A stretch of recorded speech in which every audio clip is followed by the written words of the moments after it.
এ মুআজ্জাসামিন, যেমন আপনারা দেখেছেন যে আপনার ধুলো দিয়ে ঘর তৈরি করেছেন, সালাম দিয়ে দিলেন, সালামের জবাব বাবা আপনার দিলেন।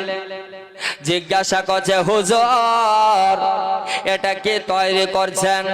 আল্লাহর ওলি সুবহানাল্লাহ হযরত বাহালুল দানা রাহমাতুল্লাহি আলাইহি বলছেন, বলে বাদশাহ হারুন আল রশিদ আমি এটা এখন জান্নাতের কামরা তৈরি করছি। এবার সঙ্গে সঙ্গে বাদশাহ হারুন আল রশিদ রাহমাতুল্লাহি আলাইহি বলছেন, হুজুর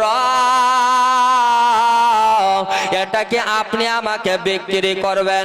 হযরত আব্দ বাহাদুল দানা রাহমাতুল্লাহি আলাইহি বলছেন, হ্যাঁ হ্যাঁ বিক্রি করব। হযরত বাদশাহ হারুন আল রশিদ বলছে, তাহলে হুজুর বলেন এই জান্নাতের কামরার কত টাকা নেবেন দাম? জোরে বলেন সুবহানাল্লাহ। আর একবার বলেন সুবহানাল্লাহ। বলে এই জান্নাতের কামরার দাম কত টাকা নেবেন? আমার দিকে ধ্যান দেন। যেমনই সুবহানাল্লাহ এই কথাটা বলেছে যে ক টাকা নিবে, হুজুর বলেন ক টাকায় দিবেন। এবার যেমনই কথা জিজ্ঞাসা করেছে ক টাকায় দিবেন, হযরতে বাহালুল দানা বলছে, বাদশাহ হারুন আল রশিদ তুমি আমাকে বলছো ক টাকাতে বিক্রি করবে, যাও তোমাকে আমি জান্নাতের এই কামরা বিক্রি করে দিব, তবে তোমাকে তোমার সমস্ত রাজ্য লাগবে।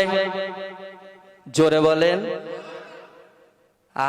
কালকে আমার বিবিকে 10,000 দিরহামে বিক্রি করলেন, আর একটা রাত্রি গেল, আর এতটা আপনার সুবহানাল্লাহ সময়ের মধ্যে আমার সমস্ত রাজ্য লাগবে কি করে?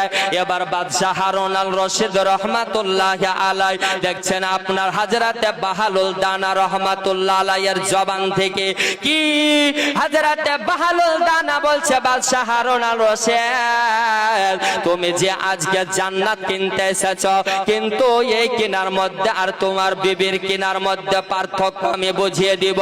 তোমার বিবি আমাকে বিশ্বাসের বলে জান্নাত আমার কাছ থেকে খরিদ করে নিয়ে গেছে, আর তোমার বিবির জান্নাতের কামরার সুবহানাল্লাহ কিনার বদৌলতে তোমার বিবির নামখানা জান্নাতের খাতাতে লেখা দেখা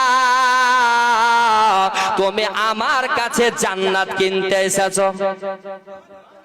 না বলে তোমার বিবি বিশ্বাসের বলে কিনেছে, আর তুমি জান্নাতের খাতাতে নাম লেখা দেখে এসেছো, তার লেগে তোমার সমস্ত রাজ্য লাগবে। অবাক হয়ে গেলেন। আমার বিবির সঙ্গে তো আমি একমাত্র কথা বলেছিলাম, আমার বিবি জানে আর আমি জানি, দ্বিতীয় আর কেউ জানে না আমার আল্লাহ রসুল ছাড়া। এ বেরাদারান ইসলাম, আল্লাহ যাদেরকে ক্ষমতা দেয় বেরাদার মনের কথাও পর্যন্ত বলতে পারে।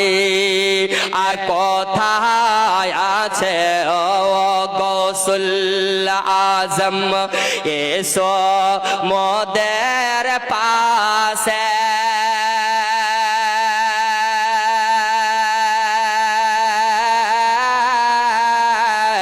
আর নয়ন ভরে দেখে তোমার অনেক কথা আছে।